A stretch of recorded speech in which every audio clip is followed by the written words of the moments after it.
नमस्कार दोस्तों। आज मैं आपको एक कहानी सुनाऊंगा। कहानी एक नमक हराम की।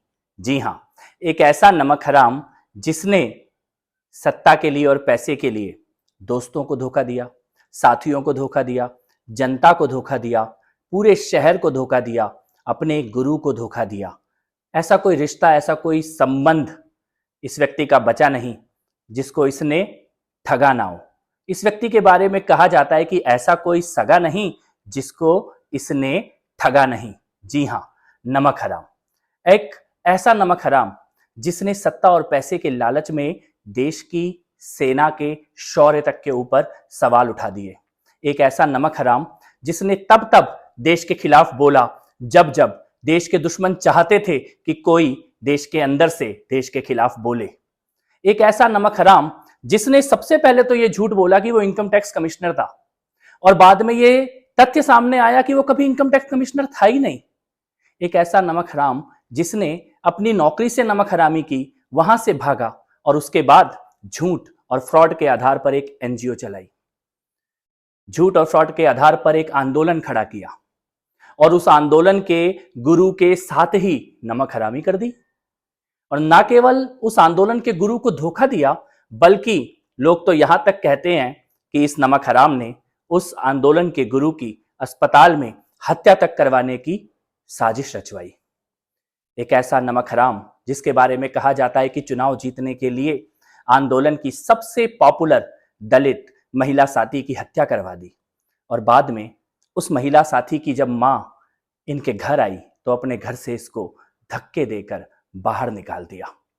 इस नमक हराम ने सबसे पहले कहा कि मैं पार्टी नहीं बनाऊंगा, पार्टी बनाई।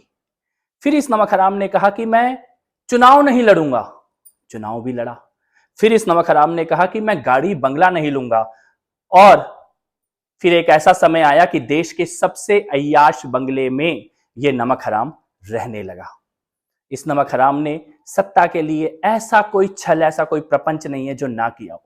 जिसके ऊपर इस नमक हराम ने आरोप लगाए, बाद में उन सब के तलवे चाटे, उन सब के जूतों में दाल पी।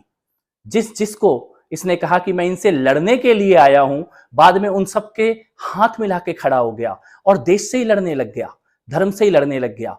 इस नमक हराम की कहानी यहीं खत्म नहीं होती है। इसने टिकटों को बेचने का धंधा शुरू कर दिया। आंदोलन के और पार्टी के साथियों को सत्ता में आते ही एक एक करके चुन चुन के पीठ पर छुरा भोंकने लग गया, मारने लग गया, खत्म करने लग गया, बाहर करने लग गया।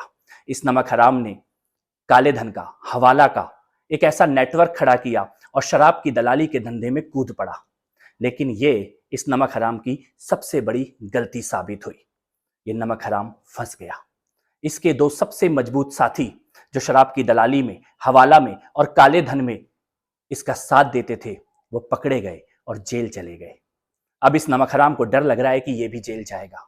जेल जाने के डर से ये नमक हराम फड़फड़ा रहा है, बिलबिला रहा है, कुछ भी बक रहा है, अनाप शनाप, किसी भी तरह से जेल जाने से बच जाऊं, कुछ ना कुछ ऐसी आग लगा दूं कि मैं निकल जाऊं, बच जाऊं। लेकिन कानून का फंदा इस नमक हराम के गले पर कस चुका है। अब ये बचने वाला नहीं है। क्या आप जानते हैं इस नमक हराम को? कौन है ये नमक हराम?